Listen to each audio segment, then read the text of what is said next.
Yeah, it's 8:30, right? We have quorum. We can, I think we Yeah. can proceed. Okay, awesome. All right, good morning, everyone. Thanks for joining.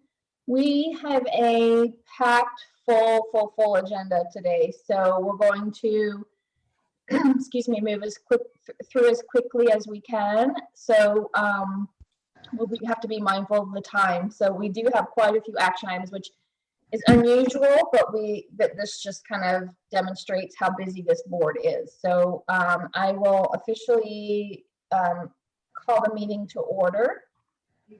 At this point, are there any members that need to self-identify for potential conflict?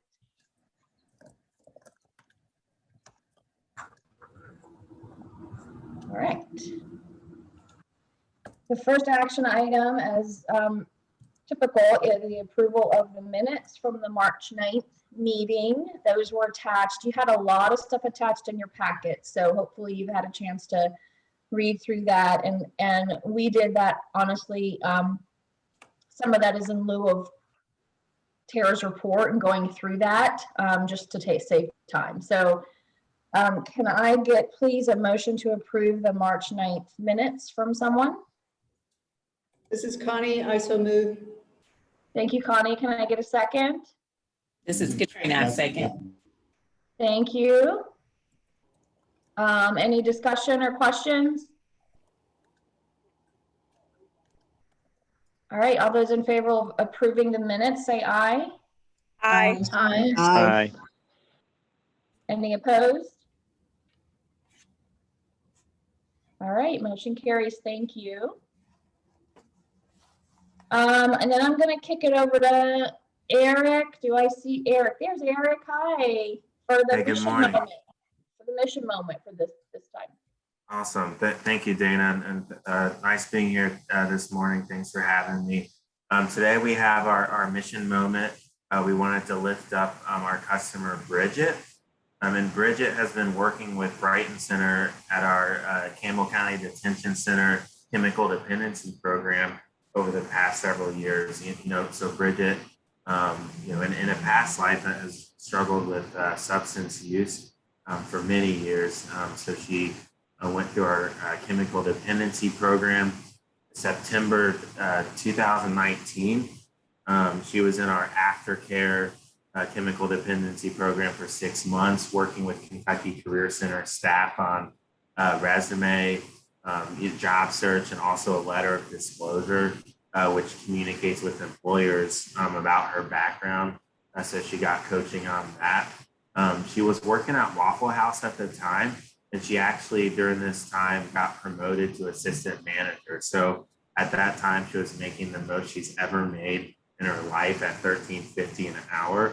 And she accomplished her goal of obtaining her GED. And she said, "It took me 41 years to get it, but it's mine, and no one can take away this education from me." So she was feeling really good. And then, of course, what happened with March 2020, COVID-19 hit in full swing, and that really affected a lot of industries. Most notably, the hospitality and restaurant industry took a big hit. So unfortunately for Bridget, this meant a reduction of hours, and she was no longer able to support herself. So all of this stress was coming at her at once with these overdue bills and the pandemic.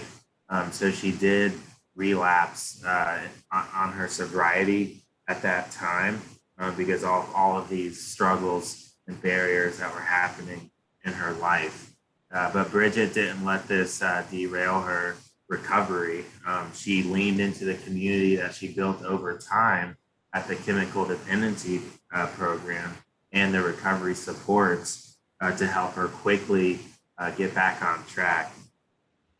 So she continued in March to work with Kentucky Career Center staff member who works with the aftercare program on her resume, on her job search.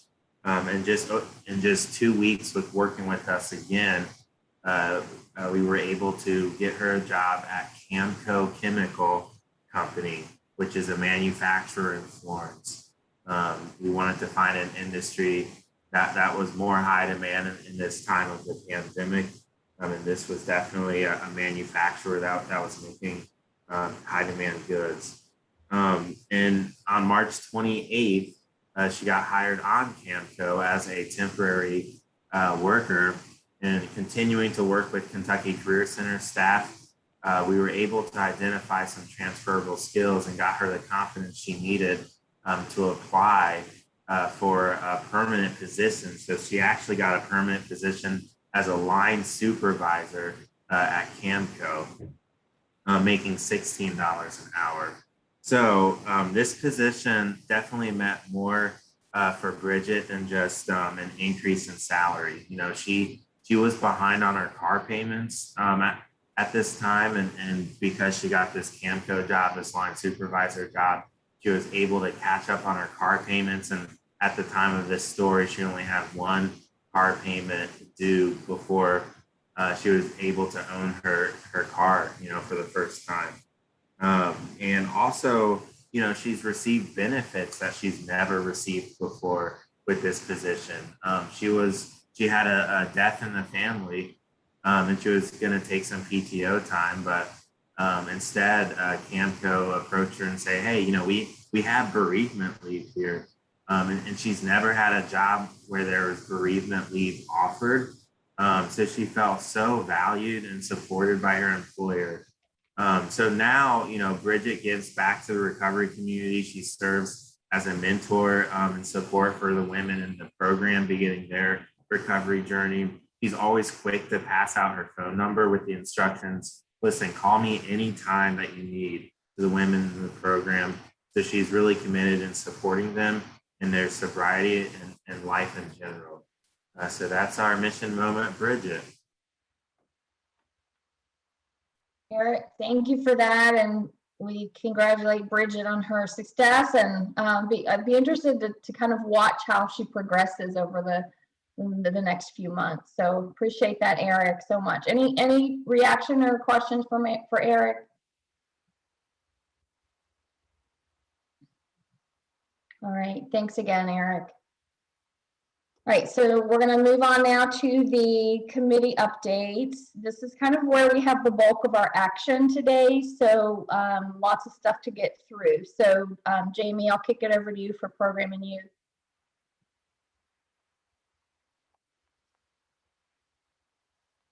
Here you go. Thanks. We had a pretty full agenda on the program and youth as well. We had our update from the Brighton Center that Eric gave, which was a great update. We also had some discussions about the skills training. And Dana, do you want us to bring up that skills training piece here for, does it come to the board for approval, or is it approved because it went through the PYNA committee? Go ahead, Tara. I know you're trying to respond. Go ahead. I was just gonna say, we do need the full board to vote on both of those policy items, Jamie. So you want to do it now, or do you want to do it at the end of the report?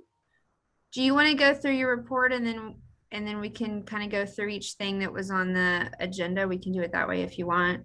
Okay, yeah. So we're talking about the training piece of that. The committee reviewed some recommendations from staff in regards to training.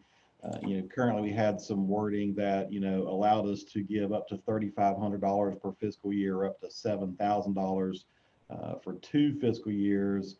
And the proposed wording change that was approved by the PYNA kind of massaged that to say up to $5,000 per every ETPL approved program. And then if the education beyond the certification program is pursued, the client will still be limited to the $7,000. So really just expanded that $3,500 to $5,000 from a plan perspective. The committee also had a update from Ryan Henson from a partnership perspective. So that was nice to hear about how that partnership works with the WIB. We also had a update in regards to our contract monitoring, which was really impressive. Our WIB stands out against the other WIBs that we compared ourselves against in regards to contracting monitoring, everything was going just stellar from that particular perspective. We looked at the state generated performance, which also fell into the same category of doing great from that particular perspective. The FY22 budget was presented and approved by the PYNA committee. And then we finalized the contract renewal for the Brighton Center. If you remember, we just recently selected the Brighton Center, but it was kind of a short year. So we also approved to continue with the Brighton Center because of that short year that we went through with this contract approval. So that was the update from the PYNA committee. Yeah, so if Jamie, so let's, on the agenda, we've got these in an order that will also appear in everybody's packet. So maybe if it works for you, we can just kind of take them one by one. So the first one is actually it's one additional policy, is that incumbent worker training policy. Do you want to talk about that, or do you want me to mention about that? Why don't you mention about that? Okay, so it has come to our attention as a staff that we have the ability through our WIOA dollars to offer incumbent worker training dollars to our local employers. And so an incumbent worker is just an existing worker, so somebody who's already on staff. And you know, in the economy that we're in, you know, with it being challenging to hire new folks, retention is really important. And so we were excited about the idea of potentially being able to offer something that would, you know, potentially be a complement to some of the things that are being able to be offered through KCTCS. And so I know Kimberly, Rossetti, and I kind of worked on this together. Kimberly, do you just want to mention quickly kind of what your thoughts are about this? Sure. Yeah, thank you. So we're seeing with a lot of our business retention and expansion meetings, when we're talking to our employers, you know, upskilling is a really important factor for them right now. And like Tara said, where, you know, it is hard to recruit new employees, they're trying to upskill and really help their current workforce with different skills, offer some on-the-job training to either move them into, you know, that next position, career advancement, or even to help with industry changes. You know, robotics is really making a huge impact throughout all of our different companies. So having some sort of training that can help them offset some of those costs and that they can quickly access. And, you know, we work very closely with the Cabinet for Economic Development on the Bluegrass State Skills Corporation, as well as Gateway, but this would be a very quick access point that companies could potentially use to help with some of those skills to get their workers upskilled and to retain them. Yes, thanks, Kimberly. Can I? Oh yeah, Rhonda, please. I'm sorry. Can I ask a question about the dollars and the criteria? And actually, if you're able to share some criteria out with us, I'd be interested in that. But is this a way also to help with the underemployed, those that, for example, might be in fast food but would like to get into robotics or like to, you know, take that path to a different career? Or do the employers strictly have to use this to upskill their employees within their own environment? So I would say, Rhonda, that the scenario that you described would really be like our adult worker program, you know, where if somebody was in a low wage job, that they could, you know, come to the career center and you know, apply for, you know, training through our adult program. So this particular one is really just for employers with their already existing employees. Okay. And again, it's to advance them within their own Correct. industry, basically, right? Yes. Okay. And it would not take I mean, you know, it would just be one more kind of tool for us to be able to use. You'll see in a minute in the budget that we have seen just to be honest, a decrease of clients coming in individually seeking services lately because I think it's because of the pandemic. And Mhm. so, you know, in order to hopefully continue to upskill individuals, we think that adding this tool, we certainly will still have adult and dislocated worker and youth programming. But we think that this would be a way to kind of continue to help employers just in a new additional way. Absolutely. No, that's great. And I'd love to see more information on it if you don't mind sharing it out. Yeah, definitely. It's right now, it's just as a policy. So it's actually in your packet right Mhm. after the minutes. Okay. And I was trying to share my screen and I'm struggling just a tiny bit with that. But thanks, David. David's the savior of the day. But it looks like this, and I don't know why that little yellow dot is on there. That's just a typo on my part that I needed to take that highlighting out. But it does show the allowed expenses like Okay. cost of classrooms, et cetera. There is a sliding scale of a match for employers. This is all based on WIOA law. So we really kind of took it straight out of the WIOA handbook, if you will. Employers that are 50 employees or less only have to contribute 10% up to 10% of the cost of the training. 51 to 100, 25%. And then the maximum for a large company would be 50% of the cost. We That's actually were great. hoping to decrease it a little bit, but that's what WIOA mandates. So, Okay. Is there a time frame by which this can be used? So it would be a maximum reimbursement per year for a business of up to $10,000 to start. But if they had a need of more than 10,000, they can come to us and do a little bit of additional, you know, requests, and we could potentially grant, you know, more depending on the situation. So it'd be 10,000 per year per company. Okay. And my last question is, how are we going to promote this? And I assume, Kimberly, you'll be promoting somewhat through your business retention program at Triad, but is there another way we're planning to promote this? Yeah, well, I think through Grow as well. But the idea that we had was putting together a one pager of all of the employer focused, you know, offerings that we have in terms of training.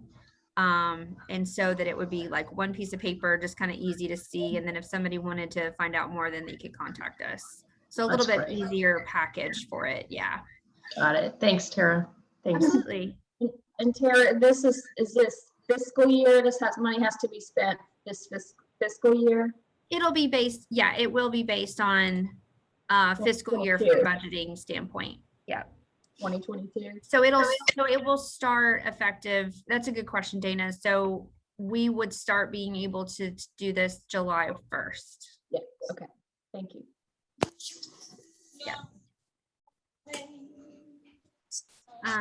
John Baines has a question. He says he's familiar with the Bluegrass State Skills Corporation and its rather complex application and reimbursement process. What does the application process look like? Well, so I will say the first thing that we had to do was have the board allow us to go down this route. So we haven't necessarily designed the entire application process yet. But the thought is that they would, the company would work with the business service representatives team. Like all of the WIOA funding, the WIB staff has final sign off. And so, you know, we would try to make it as easy as possible. That the application would probably go through Eric's team. It'd come to us, probably me, for sign off. And then typically, you know, Liberty receives invoices and then reimburses. So there would be some component of, she would work with the company on all the appropriate paperwork. And then they would submit invoices and we would reimburse them. That's a simplistic version, but more or less that's probably how it would work. We'll get that all ironed out before July. Another question on the BSSC, it says above on the first page of the document that if you've applied for funds for the same training with that, you're ineligible to use this grant. Do you have access to what has been those documents? Because they're very specific about which named employees are being trained for which programs. Yeah, so it's actually if they're receiving funds from those programs. And so it's my understanding that on some of those applications, the applications can kind of be pending for a really long time. And that's kind of maybe something Kimberly could speak to, but the idea is that if they're receiving funds for that particular training, then we can't supplement that exact same training because that would be sort of mixing funds in a way that we're not allowed to do. But we they could elect to come to us if their application was taking a really long time, or they could come to us for a different training for a different group. Yeah, and I'll add to that on the BSSC funds and the application. So you have to put in a training assessment and needs. And it is very, as you said, there's a lot of detail, but it's very line by line. So if a company does come to us, that one of the reasons why this came up was with BSSC, and again, it's a great program. We have many companies that utilize it, but companies are scored in that system, and it's a competitive process, which this would be as well. But our companies are competing against other companies in the state, and typically the more metro areas get lower points on that approval or on that scoring process. So sometimes we'll have companies who will apply in July and they may keep getting, rolled over every 2 months to the different BSSC board meetings. So it could be 6 to 9 months before they actually get approved or approved at all. So, if they do come to the WIB and say, we want to take this $10,000 used for this training, we would work with them to make sure they take that $10,000 chunk out of their BSSC application. And BSSC goes up to $75,000. So I think companies would be willing to, kind of carve out a very specific $10,000 need for this program and then could still apply for BSSC. Thank you. Great questions. Any other questions? Great. David, you want to unshare so we can see everybody? So we need some action on this, right? We need a motion and a second and a vote to basically to, I don't know if the word manage, I guess this, I don't know if it's a program or these funds or what have you. I don't, whatever the wording is. So we need a motion and a second. I'll make a motion, Dana. This is Rhonda. Thank you, Rhonda. Can I get a second? I'll second. This is Carissa. Thank you, Carissa. Any additional discussion or questions? All right, all those in favor, say aye. Aye. Aye. Any opposed? And I don't know if this applies, but any abstentions? Just for the record. Okay, thank you for that. And then the individual training account policy revision that Jamie talked about, and then basically it's giving us a little bit more latitude to have training programs that maybe cost $5,000 instead of $3,500. So the total is still the same. It's $7,500, Tara. 7,000. 7,000. Thank you. Yeah. But this allows us to divide that up. It gives us some flexibility to divide that up over that 2-year process. So and that's a policy change, right? So we need a motion and a second and a vote on that as action as well. So moved. Thank you, Shannon. Can I get a second? I'll second. This is Rhonda.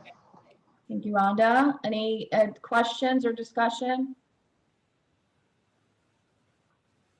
All right, all those in favor say aye. Aye. Aye. Aye. Any opposed? All right, thank you. The motion carries. Budget proposal. I think we need a little bit more context about this, Tara, before we? Yep, before we take know. action? Yep, we need to share. Hey, David, can you bring up the budget document, please? And Liberty's ready to join me in walking you guys through our annual budget. There we go. Perfect. So this was in your packet as well. David, if you want to kind of zoom in, so we're seeing kind of the upper left-hand side, like the part with the yellow. Yeah, Yep, that- there we go. that's perfect. Okay. So Liberty, if you want to start off for the first two sections, and then I'll take the last one. Sure, yeah. So up at the upper left corner, we see the projected carryover. And this is for our 2-year grants. And if you scroll over for the WIOA, we were projecting to carry over 776,000. And then for the National Dislocated Worker Grant, we were projecting this $1 million carryover because we had 2 allocations for this grant. But I want to point out that since we've prepared this budget, we've communicated with the state, and they're actually going to be recapturing about $322,000. So this $1 million carryover is going to be about 700,000 rather than the $1 million. And this was the projections are just based off of our current year expenditure rate, and then we analyzed it to come up with these numbers. Yep. And then the projected, if you go down to the projected allocation, the next section, these numbers here are based off the planning figures. So every year the state, they give us what they call planning figures for the upcoming year. And I do want to point out that they are projecting to give us about 145,000 less for FY22 than they gave us in FY21. But to date, this is what we are anticipating to receive. Yep. Thanks, Liberty. And I will add that, you know, this is definitely a planning budget. We've got, we won't know about the allocations. We'll get a first allocation, a small amount in July. And then our primary allocation that is called the October allocation, typically in the last couple of years hasn't come in until December. So we're doing our best using the planning figures that have been provided by the Cabinet for Education and Workforce Development. This $147,000 here, and again, if you want to look closely, it is in your packet as well. That is our last year's allocation for rapid response. So that's when a large company has layoffs. We have applied, we're in the process of applying to the state for actually a larger amount, but we put in conservative numbers, the amount that we received last year, just to be a placeholder until we receive that full amount. So David, if you want to scroll down just a little bit more and maybe zoom out just a teeny bit so that they can see the whole like work. Yeah, okay, that's better, thanks. No, that's too far, maybe. There we go, right like that. Cool.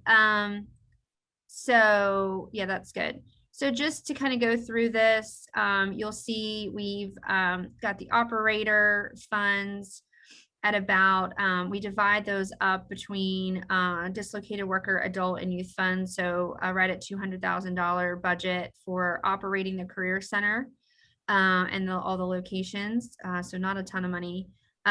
Direct services, again, it's divided out by dislocated worker, adult, and youth. And then we intend to use rapid response local assistance dollars to pay for our local rapid response efforts, which falls under business services.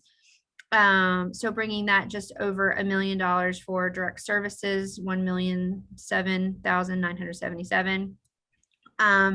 And then, gotta let Janet in. Okay. And we do have our subscription for data, so that's on there. And then we have this we did put some funds in for outreach because, as I mentioned earlier, we have in the pandemic had some challenges reaching all clients in kind of this new world of not really gathering in person. However, I will add that if we do not receive the rapid response dollars that we hope to, that we would take this outreach money out in order to cover required expenses. So that is just something that, you know, we would only have that in there if we were able to receive all of the rapid response dollars that we're looking for. So work experience, that should really say youth work experience. So those are dollars that must be used for those youth internship programs. And then you'll see incumbent workers. So we were hopeful that you would approve the incumbent worker policy. So we've put $70,000. So theoretically, that's 7 trainings in the budget. So that's what that is. OJT, we have not for the last several years had any budgeted money for on-the-job training for employers, but it is absolutely a program that we could pursue. And in the with the economy and it being challenging for recruitment, we think that this is something that's important to bring back. So we're bringing it back kind of small to start off, but we think that this is important. So we've got it 20,000, and then we still have these are 50,000 for youth training or educational dollars, and then the remainder, the 80 and the 95, are for those adult upskilling. Kind of we talked about earlier for individuals that maybe are underemployed. And then I'm sorry, I've got my columns mixed up. The 80,000 is for dislocated workers, and the 95,000 is for our adult community members, both of whom they could use those funds to go to Gateway for other trainings, any number of training providers locally in the region who would be on our eligible training provider list. So that rounds out the amount. And then on the National Dislocated Worker Grant, we do anticipate spending about $861,000 by the end of that program, which will end next March 2022. And we are working to develop some new training opportunities through that, as well as working on getting additional temporary positions filled at many of our partners, like Life Learning Center, Community Action Commission, and actually St. Elizabeth is going to be a new one, and some others. So that's the budget. David, can you scroll all the way over? Because I want, what's the bottom line? What's the bottom line dollar we're talking about? Or do you want me to, I can zoom out to the whole thing. No, that's okay. That's okay. I just wanted to, I wanted to see those numbers on the right. Yeah, 3.4. So, yeah, 3.4 million and change. Okay. So we need to a motion to approve the budget in a second and a vote, please. So moved. Second. Thank you. I'm not sorry. I have to go back to my pictures here. Okay. Any questions or discussion about the proposed budget? Okay, all those in favor say aye. Aye. Aye. Any opposed? And any abstentions? Okay, motion carries. Thank you. And then the final action for program and youth is the renewal of the operator and direct service contracts. So is there any, Jamie touched on this a little bit, but is there additional background or information we need to share with this group? I'll just say that based on, we did a contract monitoring, it's in your packet. We found based on program design, no findings. We did find some training opportunities, and those are already being pursued. We talked about this a bit in the budget, but we are working with Brighton Center on, let me start off with this. If you look at the performance, we're meeting or exceeding all of our performance requirements with the state under WIOA. there have been some challenges with accessing clients, and we are working with Brighton Center on that. But all things considered, with the challenges of this past year and how well they have just jumped in and tried to adapt to every new request from the state, and there are many, as well as everything that's been thrown at them. And, I will say a willingness to even open the Career Center, which has not been the case for the majority of the other regions in the Commonwealth. As staff, we recommended to the PY committee and to you that the contract be renewed for an additional year as per the procurement process as it was defined. Great, thanks, Tara. So I need a motion, please, to renew the contract.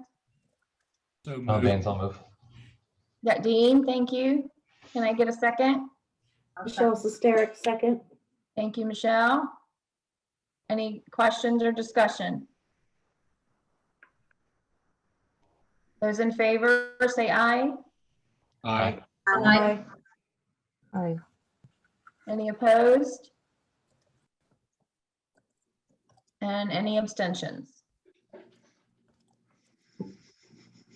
All right. Thank you very much for all that. You're getting a workout today, gang. That was just one committee. We've got 2 more to go.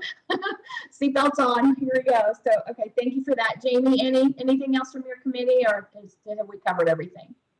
We covered everything. Awesome. Thank you so much. Your committee's been very, very busy, so thank you for that. All right, I'm going to turn over to Dave with the Business Services Committee, and I believe we do have an action item for that committee too as well. Right, thank you, Dana. I want to breeze through this pretty quickly in sake of time, but I do want to acknowledge that during the committee meetings, we've had a great turnout and great discussion, so I'm super pleased about how the direction of the committee's been going.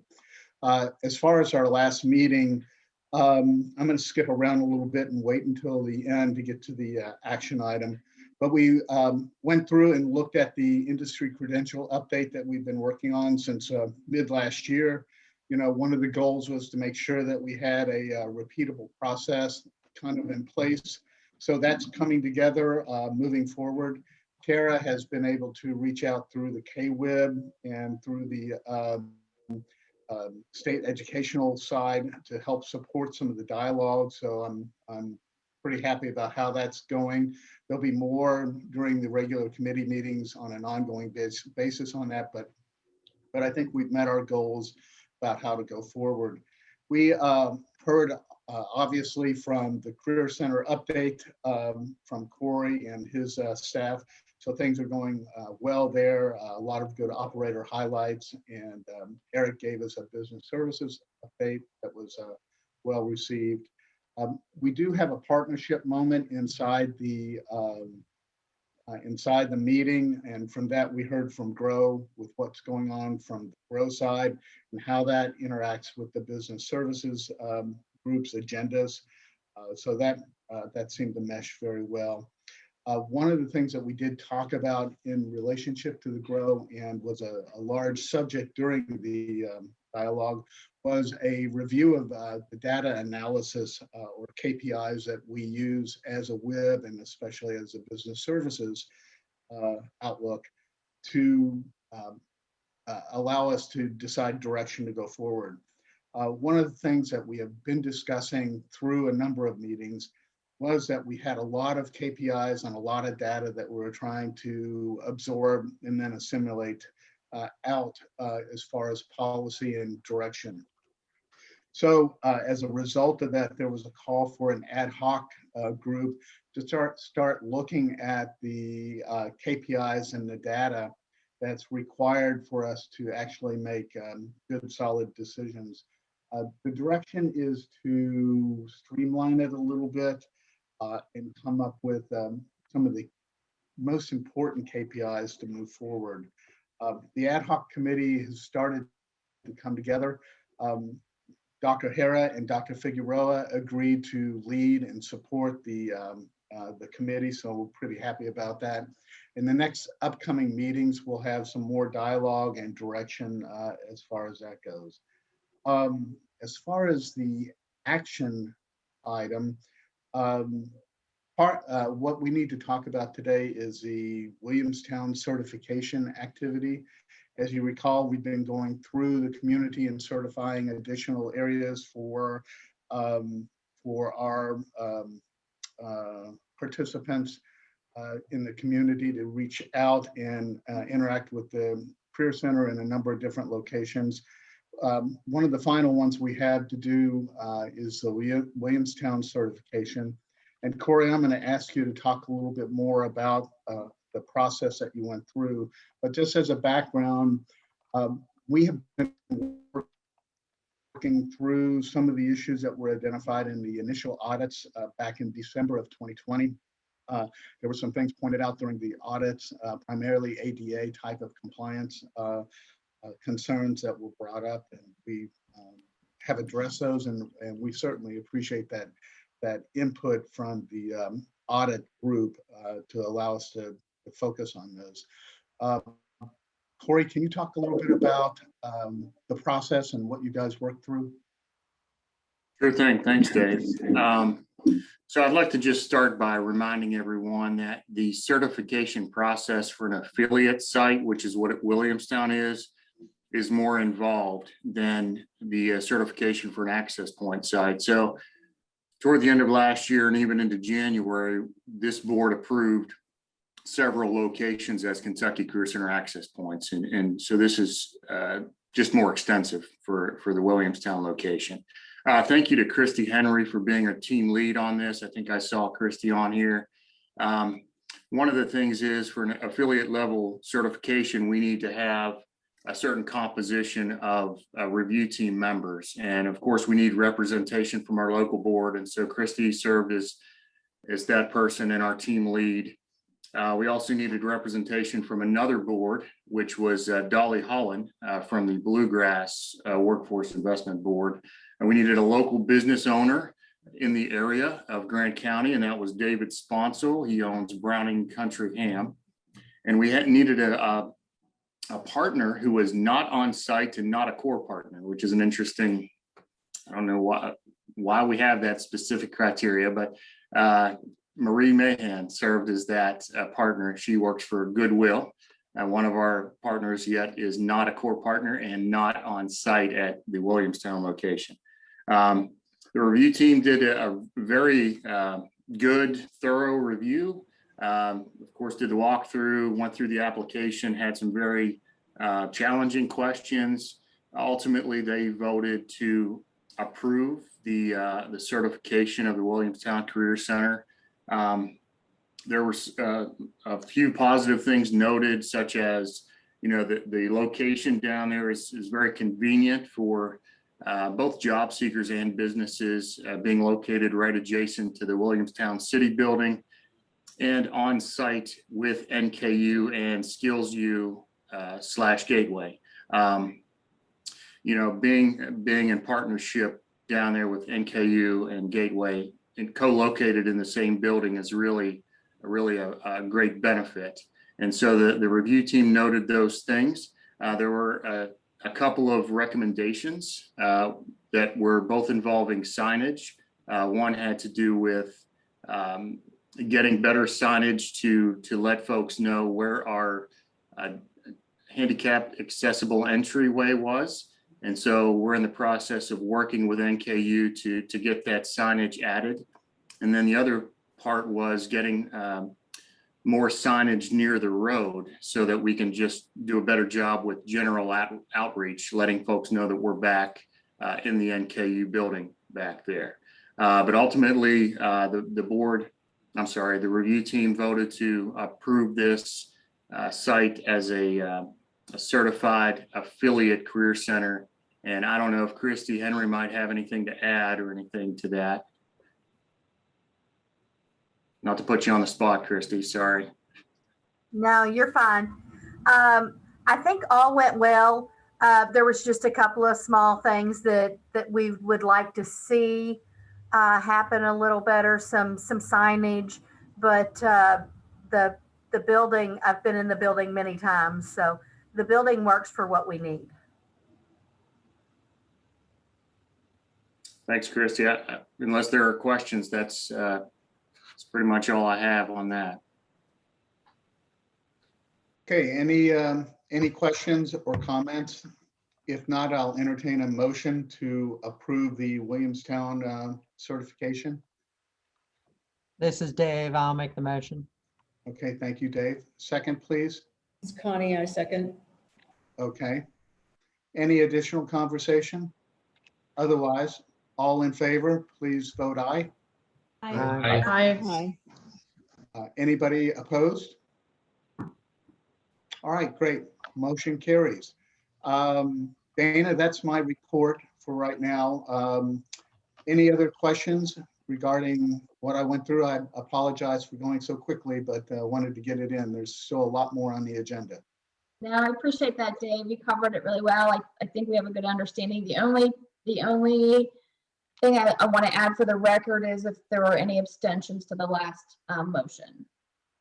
Just for the record, I don't think there are, but we just need to record them if so. Okay. All right. Thank you. Thanks, All right, Dave. thanks, guys. Appreciate that. All right, John Baines, membership and board operations. Good morning, everyone. We have a couple items to go through today.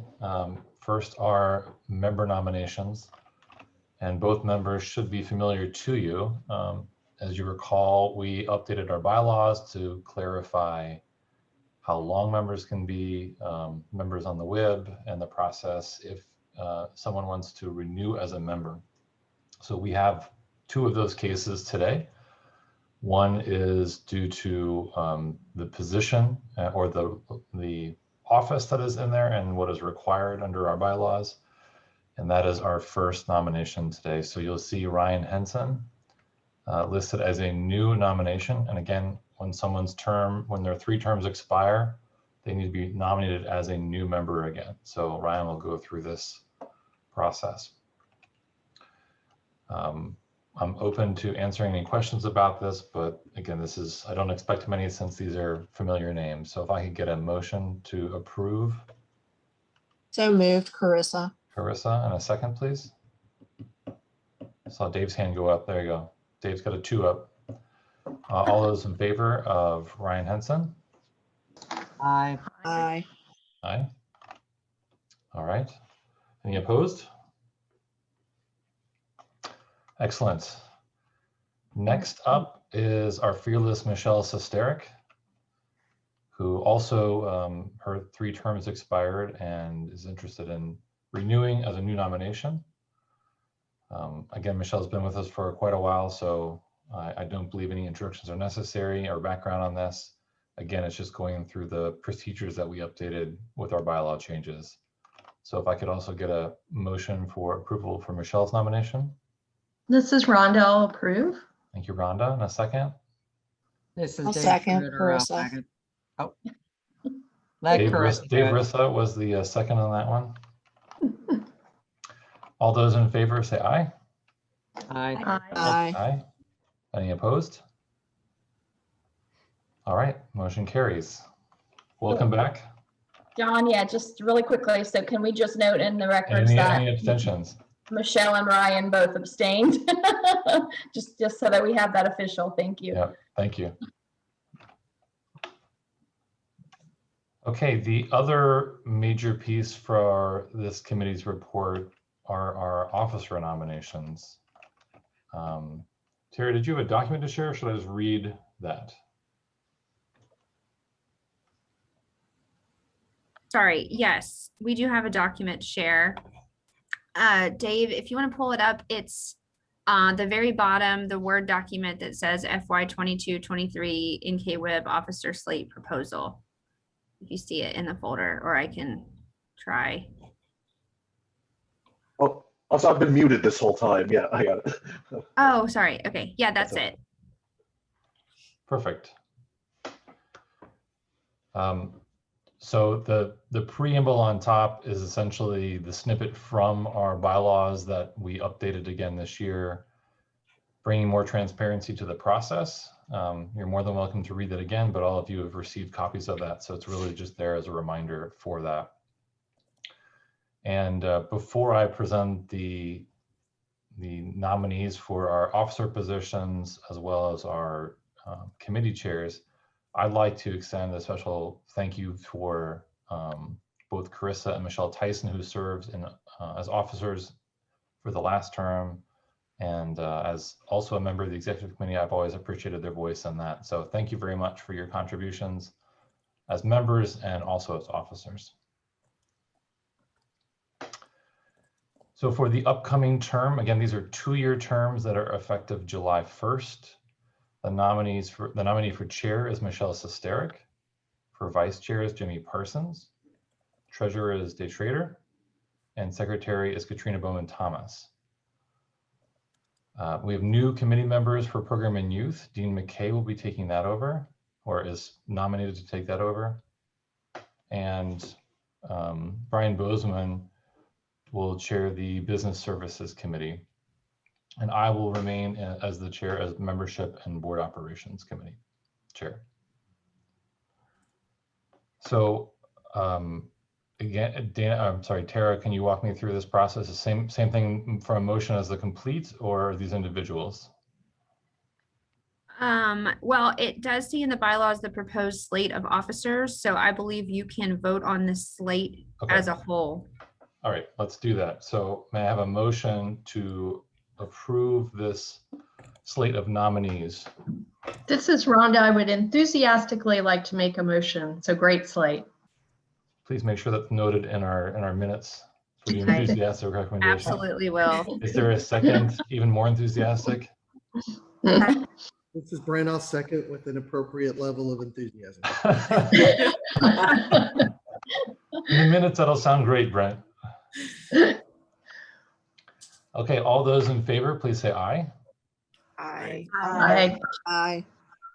Any opposed? And please, abstentions. Michelle Sesteric. Dave Schroeder. John Baines. Bozeman. Katrina Thomas. Okay, I'm just going to make a note that everybody abstained. Dean voted If we for do himself. that, You know will what you have happened. a quorum to vote?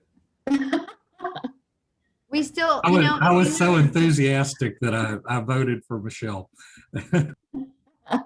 And one final note before we move on from this topic, I would especially like to thank our chairwoman Dana Dobbs for leading the way of these last few years.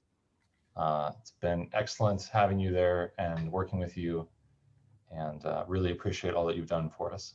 Thank you, Dana. Thank you, John. I appreciate that.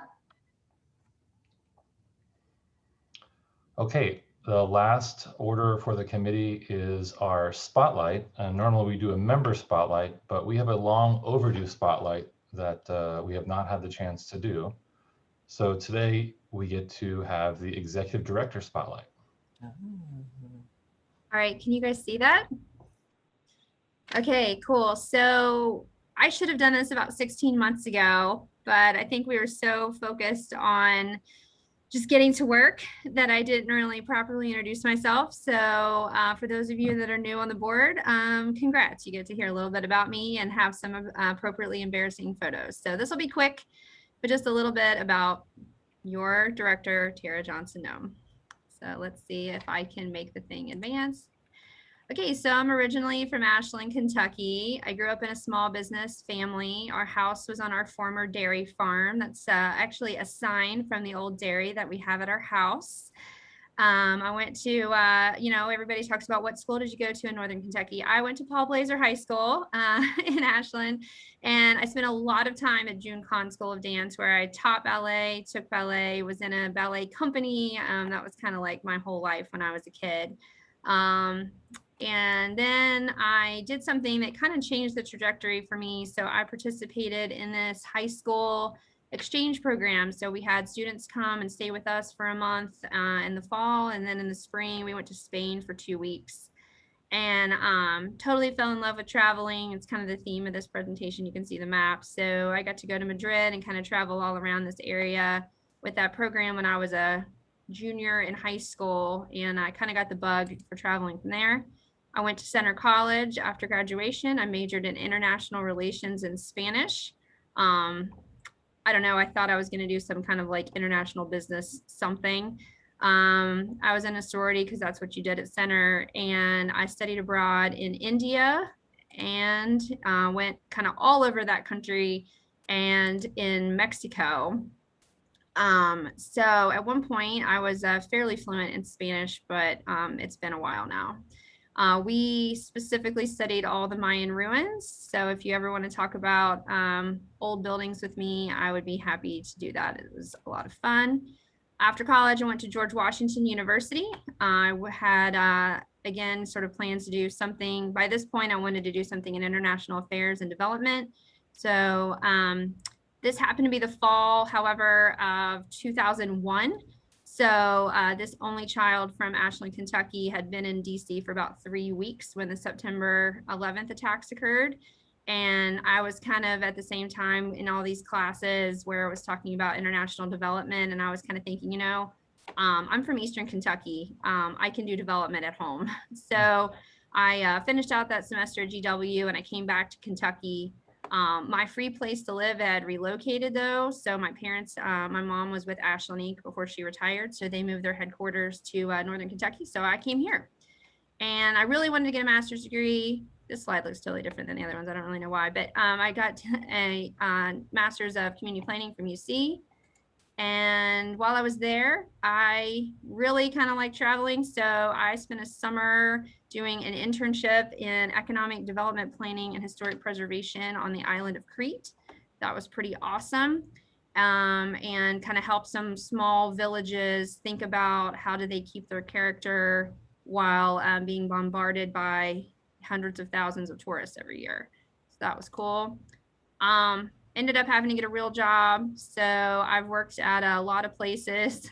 I started my career at the ad in the public administration division, and I ran the small business lending program that's here. I moved to Triad, then Division 2015. They're no longer, I couldn't find their logo, but that was a part of my work doing urban revitalization, community development. Moved on to the Catalytic Fund and Skyward, and then to United Way, and now the WIB. So I've done a little bit of everything in my career. It's been a huge blessing to be able to work with so many amazing organizations, and many of you have been a part of that. But this has been very cool to be part of the WIB and have it be kind of a culmination of many of these different topics for sure. As a volunteer, I'm really involved in Scouts with my kids. I was my oldest son's den leader for 5 years, and I'm now doing some stuff on the district and council levels with Danbury Council, and I'm a trustee on the Behringer Crawford Museum. So during the pandemic, I don't know, I guess I don't really like to sit still. We didn't know what was going to happen with the museum because it had to close, and so we started something called Northern Kentucky History Hour. So until the end of this month, so we're going to do it for a year. So we've had 47 episodes of weekly history about Northern Kentucky. Dave Schroeder has been a guest a couple times, so thanks to Dave. And it's been a ton of fun, but I am going to retire from that volunteer gig at the end of this month because it is kind of a lot to host a weekly meeting for an hour and get speakers. And this is my fun family. My husband, Shane, our 3 kids. This is Elijah and Nolan and Cora. And many of you have heard her on meetings. We got a puppy. So that is Luna. She is a Cardigan Welsh Corgi. And this is our next adventure.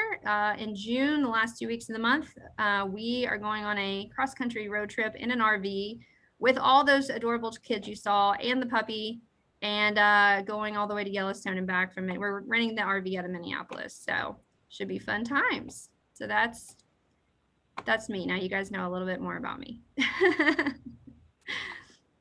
Back to you, John or Dana. Well, Tara, actually, it's still back to you. You have to nominate the next spotlight. Oh my gosh. Yeah, wow. You know what? I definitely did not appropriately prepare for this. How about we go with Gina Stowe? Well, that'll be fun. You probably you haven't seen a lot of these, so if you need some example PowerPoints, I'll share some of the former ones with you. I appreciate that. I look forward to it. Awesome. We'll July. see you in, let's see, it's May. So we'll see that in July. July then. Thanks. In July, okay. Yeah, Thanks. absolutely. Dana, that concludes my committee report. Awesome. Thank you, John. Thank you, Tara. I didn't realize how much of a world traveler you were. That's pretty awesome. And Crete, you have to tell me about that because that's on my bucket list. And I discovered in a conversation with Tara a couple of weeks ago, we'll actually be passing each other out west. We're going to be coming home as she's going out.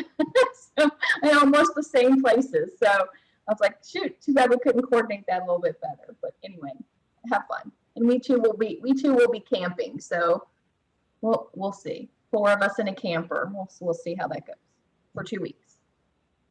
All right. So thank you all for the committee reports. Thank you for the action. We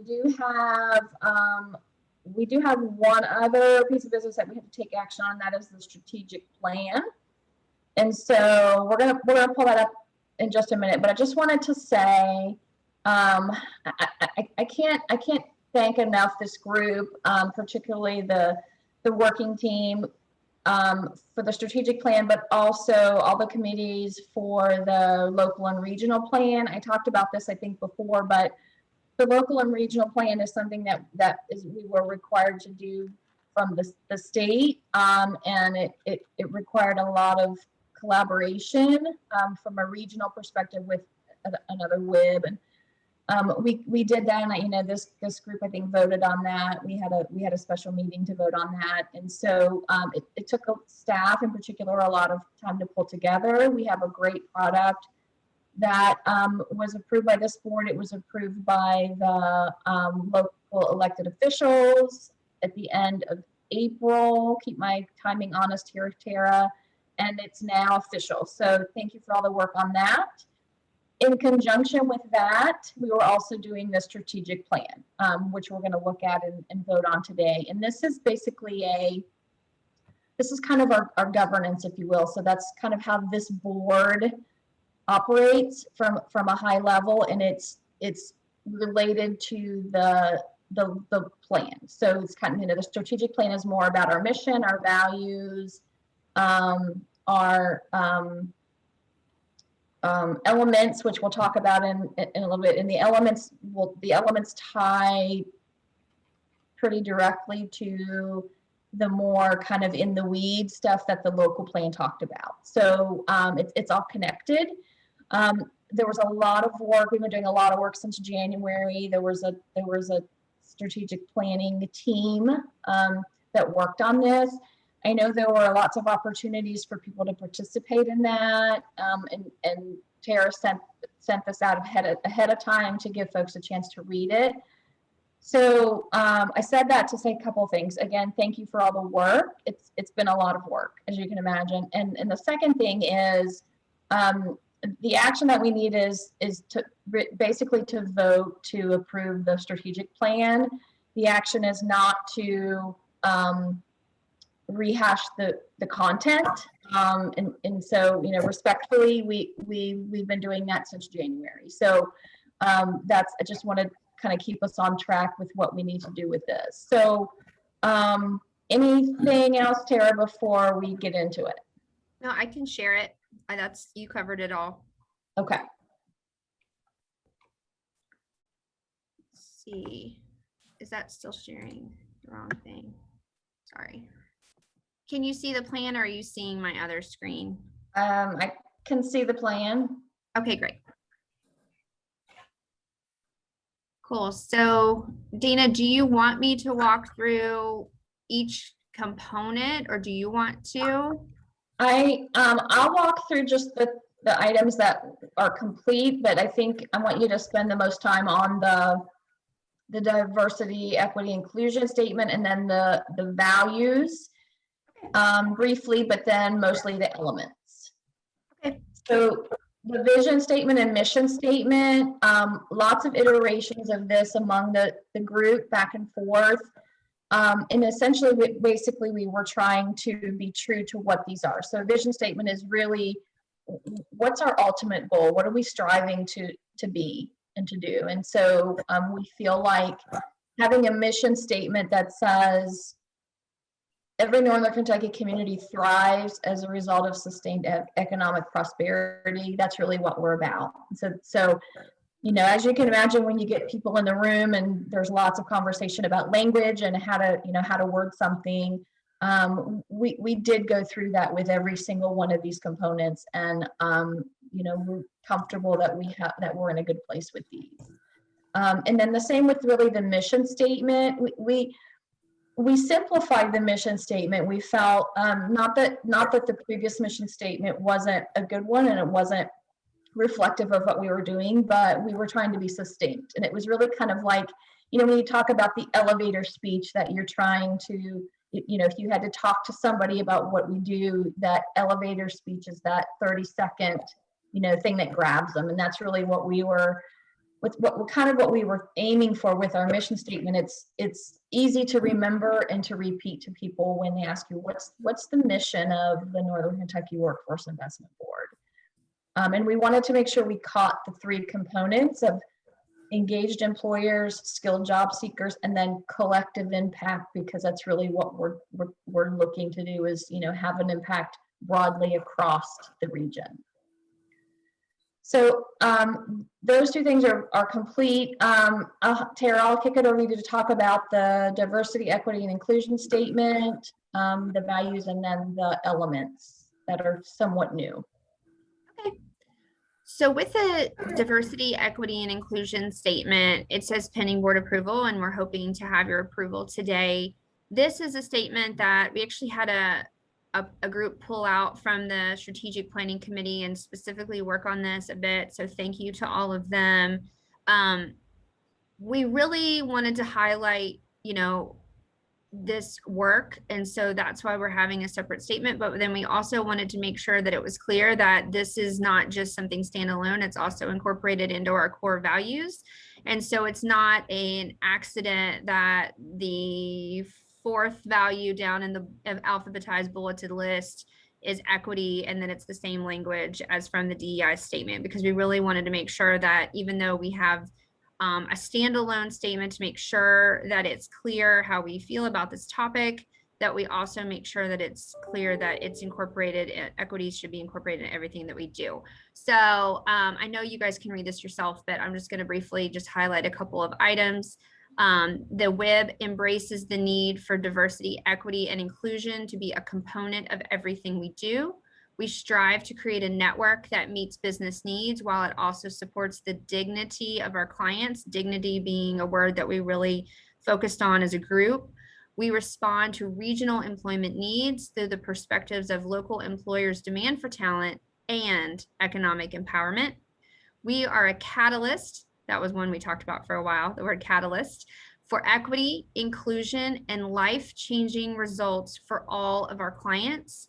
These priorities are supported through the values below and outlined in our diversity, equity, and inclusion action plan. And just as a note, that plan does not exist yet, but as you'll see below, it is called for being created as one of the items in the strategic plan. So I look forward to working with you as a board to craft that plan. And then the core values, these will look familiar to you. We did alphabetize them. But most of them are the same as what they were, but they've just been updated from the previous list. So we have collaboration, continuous improvement, customer focus, equity, innovation, and independence. We empower customers to set their own course towards self-sufficiency and continued growth. That's new language from the previous. I can't recall exactly what it said before, but that is new language that I remember us crafting. Before we move on to the elements, did anybody have questions about either of those pieces? Okay. And then again, you did get this in your email. The 4 elements, and we're calling them elements because they're not pillars, they are intertwined with one another.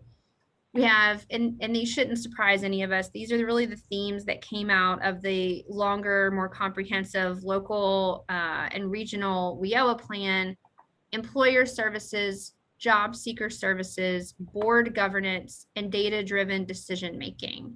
So with employer services, we really want to engage employers in the design of services that support talent recruitment, incentivize workforce participation, and remove employment barriers.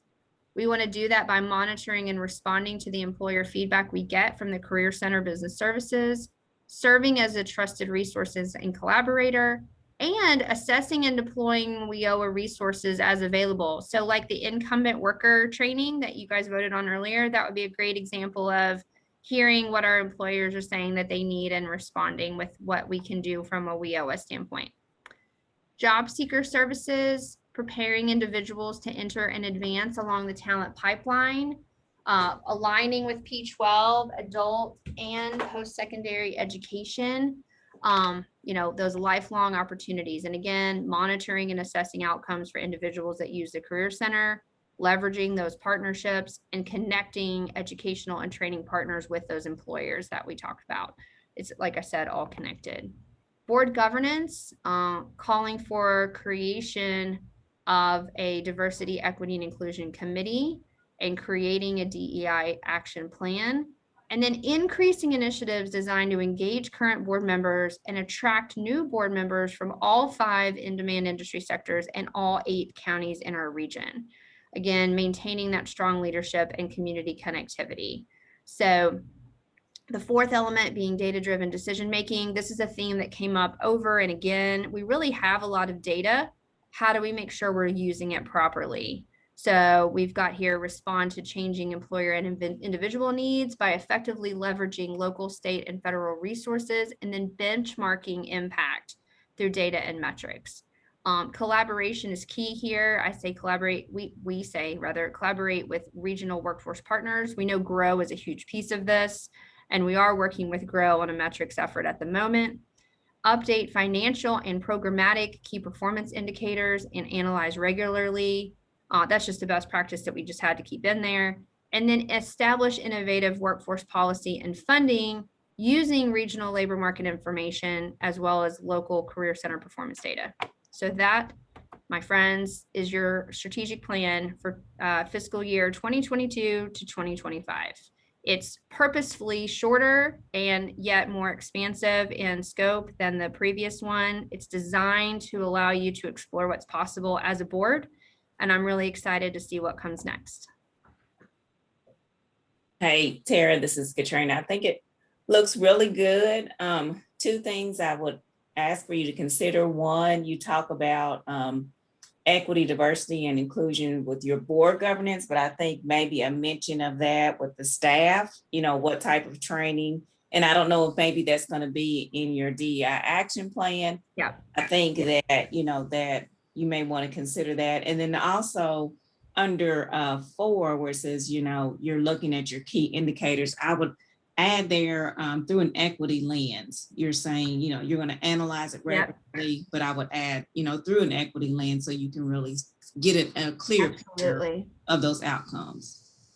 Yeah, Dana, I know we said we weren't going to make change. I will say that to your first point, Katrina, the plan, we've got a little skeleton of the action plan.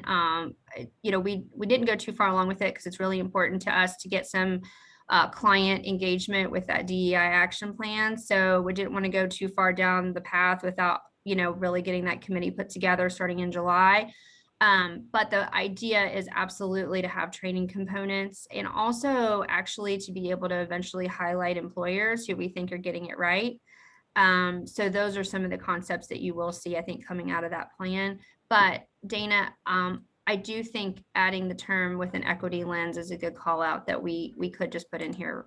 Yeah, Right. I think that's a quick add. That's fine. That's a good call out, Katrina.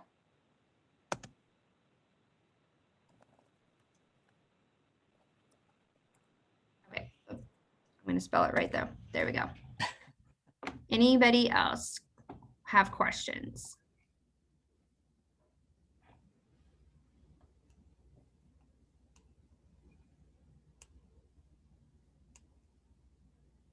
Okay, Dana. Okay, thank you, Tara, for taking us through that. So we do need a motion to approve the strategic plan and a second and a vote, please. So can I get a motion? Dave Fleischer, thank you. Can I get a second? Gina, thank you, Gina Stowe. All those in favor of approving the strategic plan, say aye. Aye. Aye. Aye. Any opposed? All right, great. Thank you so much. Motion carries. Thank you all very much.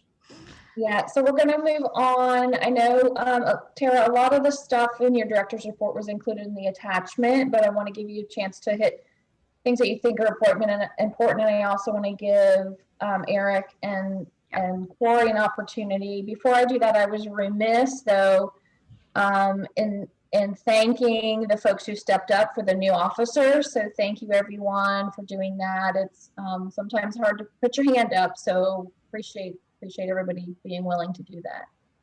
And then, so Tara, director's report, any highlights you want to share? I'm just going to say thank you to our staff. Every single thing that was an action item today was hours of work on behalf of all of our staff members, you know, and I don't want to name everybody, but you guys know them and they're on this call. And so I just want to say thank you to them because it has been quite a lift to get all of this done. They have been amazing. And also thank you to the Brighton Center staff on the WIO direct service and operator side. They have been operating in inopportune conditions for over a year now with the pandemic, and they continue to rise to the occasion. So just want to say thanks to them. I'm really excited to tell you one thing. Well, let me just start with the financial KPI and the program KPI were in your packets. In the interest of time, I think I'm just gonna let you look at those. Please reach out to me though if you have any questions at all. Happy to walk through those with you. We are focused on action planning to spend more of our youth work experience dollars. And we are focused on spending more of our national dislocated worker grant funds. And so again, happy to talk to anybody if you have questions about what that looks like. September, you guys, we are going to have a meeting where if you want, you can come in person and join us. It's going to be, thank you to Jamie Parsons. We are going to have it at CTEC so everybody can spread out, and we're going to couple it with our annual awards. So I can't think of a better reunion than to celebrate some of the amazing work that our partners and our customers have been doing. It is going to be awesome. So more to come, but it'll be at the same, normally we have a luncheon for those of you that have been on the board for a while. It's not going to be a luncheon. We're going to do it at the normal meeting time. So September, 8:30 a.m. at CTEC, that's the St. Elizabeth Training Education Center, if you're not familiar with that acronym. And I could not be more excited. Dana, in the interest of time, I'm going to hand it over to the operator and direct service reports from Corey and Eric. Thank you, Tara. Let me just, let's get a moment for the slides to pop up here. Lots going on here at Kentucky Career Center with direct workforce services side. Wanted to start off with business services, and I've explained this before, but just wanted to lift this up again with our hiring events. We started repackaging our hiring events, calling them in-demand career days, and what they are is the first and third weeks of the month. Every single day will feature an in-demand sector, manufacturing Mondays, transportation logistics Tuesdays, and so forth. So we've had some pretty good success with these, especially at our Covington location, and even our Williamstown location has been getting some traction with these companies. They're setting up in canopy tents outside of our centers, and those who are coming in for unemployment are able to also stop in the booth and talk to these employers about opportunities. This started, I said April 15th there, it was actually April 5th. So we're continuing with that strategy. We have our next signature job fair coming up on June 17th. This is a Veterans Career Cruise-In. So this is our 15th annual Veterans Job Fair. So we really wanted to make this in person. So it's actually going to be an outdoor event at the Florence Mall parking lot. So we wanted to do kind of like a tailgate. We're calling it a career cruising style. We've had a great response from employers so far. We're actually already at capacity. We're aiming for 40. I think the last time I counted, we're at 45 employers. But even more so, we've had 12 employers wanting to be sponsors. So these sponsorships really, really help us with our job fairs and getting the word out with outreach. So because of these sponsorships, we're able to do a little bit more with advertising for this big event, including working with ad exposure to get our ads on tank buses and shelters. So we're all really excited about the Veterans Career Cruising. Go to the next slide. With our talent development services side, we're continuing some exciting workshops and partnerships. We've been partnering closely with Brighton Recovery Center. The recovery population I just mentioned in the mission moment this morning, is definitely a great untapped labor pool that we work with. We've been doing job search success workshops with them. Now it's even more of a connection with Rachel Snaps, who's our SAMHSA Lift Up Grant point person. And she's actually connecting with the Recovery Center ladies as well with the workshop. So her and our job search success team over there are working really hard with that group. We are going to start further partnerships with Grant County at our Kentucky Career Center in Williamstown location in partnership with the Grant County Chamber of Commerce. We're going to start providing regular workshops each month. So Microsoft Excel, Microsoft Word, some digital literacy workshops. So we actually have a meeting with Jamie Baker from the Chamber this week. But we're really excited for this partnership, and we're really excited. One of the trainings and learnings from the monitoring is working with the rural counties. So this is an excellent opportunity to do so. We're actually also working with employers on different training opportunities. So we're working with Napoleon or Wolf Steel, and they've requested some leadership courses. So we have a whole team of folks working with Napoleon, and that's going to be upcoming. Outreach and referrals. So we've actually been generating a lot of referrals recently with several different kind of referral streams. So since end of March, we've had 116 recent referrals. We've mentioned capitalizing on the unemployment customers coming in. So we have a few calls, coming in that are talking about job seeking services. So we're working with those customers. We have our Brad Dansbury from Northern Kentucky Career Link, or National Dislocated Worker. He's out in the resource room working with folks to get in his program. So, from these referrals, we've had 23 seeking resume assistance. We've had work with the rural counties again with probation and parole. So we have our talent development specialists calling these folks to see if they're interested in job training or job search opportunities. Since January, we've had 10 registered customers into our WIOA intensive program. So that's more of that intensive piece where they're actually into WIOA and into training. And we've had 9 customers start training since January. Go ahead.